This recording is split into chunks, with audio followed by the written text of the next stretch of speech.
Guys आज हम discuss करने वाले हैं कलकत्ता के दूसरे सेगमेंट को, और जिसमें हम लोग जानेंगे कि कलकत्ता के स्थापना के साथ साथ और क्या क्या चीजें आगे कलकत्ता में हुई। तो अनसीन स्टोरीज में आपका स्वागत है मेरे दोस्तों, और हम अब कलकत्ता का अध्ययन करने वाले हैं। तो देखते हैं कि जब 1698 का दौर आता है, 16,000 रुपए लेकर अजीमुस्सान ने, जो कि उस समय सूबेदार बन गया था, तो उस सूबेदार ने बंगाल के कलिकाता, सूतानती और गोविंदपुर नामक 3 गांव अंग्रेजों को सौंप दिए थे। जो ये 3 गांव हैं, यही आज मिलके कलकत्ता शहर को बना रहे हैं। तो ये कलकत्ता शहर को बनाने वाले 3 गांव की जिम्मेदारी मिल जाती है अंग्रेजों को। दोस्तों, हम कल देख चुके हैं कि जिस प्रकार से जॉब चार्नॉक ने फैक्ट्री की स्थापना की 1690 में 24 अगस्त को, वहां से कलकत्ता की स्थापना का क्रम स्टार्ट हुआ था। और इसके साथ साथ कलकत्ता हाईकोर्ट के ऑर्डर के आधार पर इसको बदलकर जो पूर्व में तिथि रही है वो रही है 1686, और इसको बदलकर 1690 किया गया था। तो यहां से कलकत्ता की स्थापना हो जाती है दोस्तों, और यह शहर मिलकर एक कलकत्ता को विस्तृत रूप प्रदान करते हैं। दोस्तों, अब देखिए कि ये जो अजीमुस्सान था, ये अपने आप में एक कहें कि यह बहुत ही धोखेबाज प्रवृत्ति का व्यक्ति था। कहेंगे यह जो कि वहां के आम व्यापारी लोग होते थे, उनसे ये सौदा एक खास करके सामान को खरीद लिया करता था। इसका कार्य था, बेसिकली सूबेदार था, लेकिन ये ट्रेड में उतरना चाहता था, ये ट्रेडिंग भी करना चाहता था दोस्तों। इसलिए सौदा एक खास करके चीज़ों को कम कीमत पर खरीद लेता था मार्केट पे, क्योंकि उस समय सुल्तान के परिवार वाले जो भी लोग रहते थे, या कहें कि मुगल सल्तनत के जो भी लोग रहे होंगे, उनको कम कीमत में वस्तुएं प्राप्त हो जाती थीं। तो यह कम कीमत में वस्तुएं लाता था और उनको सौदा ये आम कह के एक महंगी कीमत पे बेच देता था और बीच में प्रॉफिट कमाने लगा था। तो जब इस प्रकार की चर्चाएं होंगी, तो यहां से वह सम्राट परेशान होने वाला है, औरंगजेब परेशान होने वाला है। तो वो कहता है कि भाई तुम वहां पर नहीं रहोगे, और तुम्हारी जगह हो सकता है किसी दूसरे व्यक्ति को मैं अपॉइंट कर दूं। तो औरंगजेब इस पर दबाव बनाने के लिए उस समय, ताकि ये दबाव में रहे और किसी एक व्यक्ति के नियंत्रण में रहे, तो ये दीवान की नियुक्ति करता है। और दोस्तों, उस दीवान का नाम था कार तलब खां, जिसकी नियुक्ति की गई थी 1700 या फिर कहें 1701 या फिर कहें 1705, लेकिन जो मोस्ट एक्यूरेट मानी जाती है वो मानी जाती है 1700 ईस्वी। तो 1700 ईस्वी में मुर्शिद कुली खां की नियुक्ति की गई। उसी को आप कार तलब खां कहते हैं, उसी को आप मोहम्मद हादी कहते हैं, उसी को आप दक्षिण का टोडरमल भी कहते हैं। दोस्तों, दक्षिण में इसने बहुत सारी व्यवस्थाएं की थी, बहुत सारे सुधार किए थे। वही सुधार ये करना चाहता था बंगाल क्षेत्र में, और इसके साथ साथ दबाव बनाकर रखेगा अजीमुस्सान के ऊपर। तो इस प्रकार से एक नियुक्ति कर दी गई और यह दीवान बन गया बंगाल क्षेत्र का। और जैसे ही यह दीवान बनेगा, अजीमुस्सान को यह अच्छा नहीं लगा और वो बार बार इसको परेशान करने लगा। तो जब ये उसने इसको परेशान किया, तो औरंगजेब का लेटर इसके पास गया कि तुम मुर्शिद कुली खां को परेशान नहीं करोगे, अगर तुमने उसे परेशान किया तो मैं अपनी नाफरमानी मानूंगा। तो इस प्रकार से जब यह डर गया, और इसके बाद वहां से एक ऑर्डर और आया था कि औरंगजेब ने कहा था कि तुम्हें अब ढाका छोड़कर पटना जाना होगा। तो यह यहां से पटना चला गया। तो इस प्रकार से अजीमुस्सान ने बंगाल के क्षेत्र को छोड़ दिया और बिहार के क्षेत्र में यह चला गया। और यहां पर सूबेदार के रूप में उसका बेटा, कहें कि प्रतिनिधि के रूप में उसका बेटा फारुखसियर रहने लगा। मतलब है कि जो मेन सूबेदार था वो जाकर पटना में रहने लगा था, और उसका एक प्रतिनिधि जो कि उसका बेटा था वो जाकर बंगाल में रहने लगा था। तो इस प्रकार से बंगाल में मुर्शिद कुली खां आ जाता है। मुर्शिद कुली खां का रोल हम लोग आगे समझने वाले हैं कि मुर्शिद कुली खां बंगाल में नियुक्त अंतिम सूबेदार कहा जाता है मुगल सल्तनत द्वारा, और इसके साथ साथ बंगाल का पहला नवाब भी कहा जाता है मुर्शिद कुली खां को, लेकिन वो हम बाद में डिस्कस करेंगे। फिर दोस्तों देखिए कि फारुखसियर का शासन आ जाता है, और 1717 ईस्वी में एक दल जाता है, अंग्रेजों द्वारा भेजा जाता है, जिसके नेतृत्व करता थे जॉन शरमन और डॉक्टर हैमिल्टन। ये दोनों लोग जाते हैं और फारुखसियर से कहते हैं कि हमें कुछ परमिशन दे दीजिए। तो परमिशंस हम लोग आगे देखेंगे। इसी परमिशन के पूरे क्रम में फारुखसियर इनको शाही फरमान प्रदान करता है। फरमान मतलब है कि एक प्रकार का आदेश। तो आदेश प्रदान करता है। आदेश के लिए वो लोग लेटर जारी किया करते थे, और लेटर जारी होने के बाद वो दिया जाएगा वहाँ के पर्टिकुलर सूबेदार को। तो इस तरीके से यह शाही फरमान जारी हो जाता है और इसको मैग्ना कार्टा ऑफ कंपनी कहते हैं। यह कंपनी के लिए विस्तृत अधिकार प्रदान कर देता है। इसमें बहुत सारे अधिकार प्रदान होते हैं, इसलिए इसको मैग्ना कार्टा ऑफ कंपनी कहा जाता है। दोस्तों अब देखिए कि इसमें प्राप्त क्या हुआ था बेसिकली इन्हें, तो इन्हें प्राप्त हुई थी कंपनी को बंगाल, बिहार और उड़ीसा में निःशुल्क व्यापार, बंगाल, बिहार और उड़ीसा में ये लोग निःशुल्क व्यापार कर सकेंगे, यह चीजें इन्हें प्राप्त हुई थी। लेकिन यहाँ पर शर्त थी कि 3000 रुपए पेशकश देनी होगी, लेकिन इसके अलावा और कुछ नहीं देना पड़ेगा, केवल और केवल 3000 रुपए पेशकश देनी होगी। फिर आगे बात क्या कही गई थी इस लेटर में कि यह अंग्रेज लोग जो हैं वो चाहें तो आसपास के जमींदारों से जमीन खरीद सकते हैं और अपने एरिया को एक्सपैंड कर सकते हैं, अपने एरिया को बढ़ा सकते हैं। दोस्तों तो यहां से देखिए अंग्रेजों के लिए कितनी बढ़िया छूट मिल गई कि भाई अब हमें अधिकार प्राप्त हो गया, हम लोग जमीन खरीदेंगे और धीरे धीरे करके बंगाल में अपने कदम बढ़ाएंगे और इसके बाद भविष्य में जाके हम लोग बंगाल पर ही कब्जा कर लेंगे।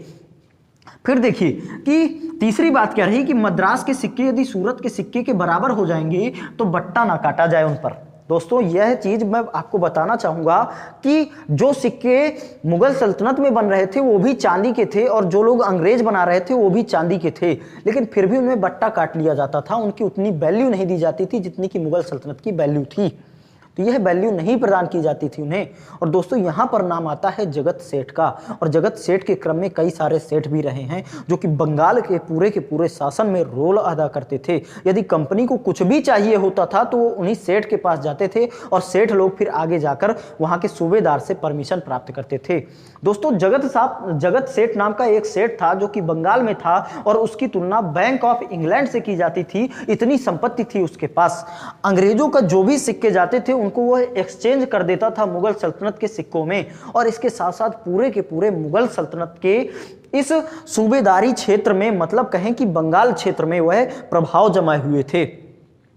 और इस समय हम लोग देखेंगे कि इनको क्या परमिशन प्राप्त हो रही है कि यदि मद्रास के सिक्के हैं जो कि सूरत के सिक्कों की तरह हो जाएं, यानी कहें कि दोनों सिक्के अगर बराबर मात्रा में ढाले जा रहे हों या कहें कि बराबर चांदी पे अनुपात में ढाले जा रहे हों, तो उस परिस्थिति में इस पर बट्टा ना काटा जाए, सीधा सीधा इन्हें एक्चुअल वैल्यू प्रदान कर दी जाए। तो दोस्तों यहाँ से हमने यह जान लिया है कि ये जो सेठ लोग रहेंगे यह बेसिकली एक्सचेंज का काम कर रहे थे। तुलनात्मक रूप से ये लोग बैंक ऑफ इंग्लैंड थे, बैंक ऑफ इंग्लैंड से दोस्तों इतनी संपत्तियां थी। अब देखिएगा कि बंबई के सिक्के मुगल साम्राज्य में चल सकेंगे, यानी बंबई में जो भी सिक्के ढाल रही थी बंबई की टकसालों में अंग्रेजी कंपनी, वे सिक्के चल सकेंगे, पूरे के पूरे मुगल साम्राज्य में चलेंगे वो सिक्के, उन पर अधिकार भी प्राप्त हो गया। फिर देखिए कंपनी दस्तक जारी कर सकेगी। दोस्तों ये दस्तक बहुत इंपॉर्टेंट है। दस्तक एक ऐसा लेटर था कि जिन चुंगियों से आप होकर जाएंगे वहां आपको टैक्स नहीं देना पड़ेगा, और ये दस्तक जारी किया जाएगा तत्कालीन कंपनी की जो भी वहां पर व्यक्ति रहेंगे, अधिकारी रहेंगे, वो इसको जारी करेंगे, और जारी करने के बाद यह लेटर केवल और केवल कंपनी के दोस्तों, व्यक्तिगत नहीं, कंपनी के व्यापारिक कार्यों के लिए यूज किया जाएगा। और कंपनी का सामान, सपोज करिए कि पॉइंट ए है, पॉइंट बी है, तो यहाँ पर कंपनी है और मान लीजिए कि यह रोड है, यहाँ से कंपनी ने सामान भेजा, ये पॉइंट ए से होकर गुजरेगा, तो यहाँ पर दस्तक एक आईडी है जिसको कंपनी द्वारा जारी कर दिया गया है, आप उसे लेकर जाइए, यहाँ पर दिखाइए, यहाँ से आप आगे निकल जाएंगे, यहाँ से आपको टैक्स नहीं देना पड़ेगा। फिर ये लोग बी पॉइंट पर जाएंगे, फिर वही बी पॉइंट पर दिखा देंगे, तो यहाँ भी इनको टैक्स नहीं देना पड़ेगा। तो इस तरीके से कंपनी ने अपने लिए दस्तक जारी करने के अधिकार प्राप्त कर लिए थे। लेकिन दोस्तों ये दस्तक है, ये आगे चल के बहुत ज़्यादा हानिकारक होने वाला है, क्योंकि यहाँ पर इंटरनल ट्रेड करने लगेंगे। यहाँ के जो अधिकारी वर्ग रहेंगे वो अपने लिए व्यक्तिगत ट्रेड करने लगेंगे, और इसके साथ साथ उस दस्तक का इस्तेमाल व्यक्तिगत ट्रेड के लिए करने लगेंगे। तो फिर आगे जाकर उन पर प्रतिबंध भी लगाए जाएंगे। अब देखिए कि आगे क्या बात रहेगी कि 1772 की बात है और वारेन हेस्टिंग्स बन जाता है गवर्नर, बंगाल का गवर्नर बन जाता है वारेन हेस्टिंग्स। और इसके बाद यह क्या करता है, कलकत्ता ब्रिटिश साम्राज्य की राजधानी बन गया उस वक्त। तो आप देखेंगे कि कलकत्ता उस समय बन जाएगा ब्रिटिश साम्राज्य की राजधानी। दोस्तों अगर आपसे पूछा जाए कि बंगाल प्रेसिडेंसी की स्थापना कब हुई तो आप कहोगे 1699 ईस्वी। कब हुई दोस्तों? 1699 ईस्वी को बंगाल प्रेसिडेंसी की स्थापना हुई थी और इसके बाद 1772 ईस्वी को, आप देख रहे हैं 1772 ईस्वी को यहां पर ब्रिटिश साम्राज्य की राजधानी कलकत्ता बन गया था दोस्तों। और फिर दोस्तों अब देखिए कि 1773 का रेगुलेटिंग एक्ट आएगा और यह गवर्नर वारेन हेस्टिंग्स अब गवर्नर जनरल बन जाएगा और गवर्नर जनरल बनने के बाद यह मद्रास और बंबई की जो प्रेसिडेंसियां थीं उनको हैंडल करने का अधिकार इसे प्राप्त हो जाएगा। यानी कहें कि अब दो प्रेसिडेंसियों के जो भी गवर्नर रहेंगे वो कार्य करेंगे वारेन हेस्टिंग्स के अंतर्गत। तो दोस्तों यहां से 1772 में जब ये कलकत्ता राजधानी बन जाती है उसके बाद रेगुलेटिंग एक्ट आया और रेगुलेटिंग एक्ट आने के बाद 1774 ईस्वी में कलकत्ता में एक सुप्रीम कोर्ट की स्थापना की जाती है। तो यहाँ से सुप्रीम कोर्ट यानी न्याय का एक क्रम स्टार्ट हो रहा है बंगाल में। फिर देखिए दोस्तों कि 1911 यानी कहें कि 1911 में यह जो कलकत्ता है आपका ये ब्रिटिश साम्राज्य की राजधानी अब बदल जाएगी और बन जाएगी दिल्ली। तो 1911 में या कहें कि 1911 में कलकत्ता से राजधानी दिल्ली बन गई थी दोस्तों। कलकत्ता से राजधानी को ट्रांसफ़र कर दिया गया दिल्ली और दिल्ली बन गई वहाँ की राजधानी। तो इस तरीके से राजधानी का ट्रांसफ़र हो गया है और कलकत्ता की पूरी स्थापना हमने जान ली है।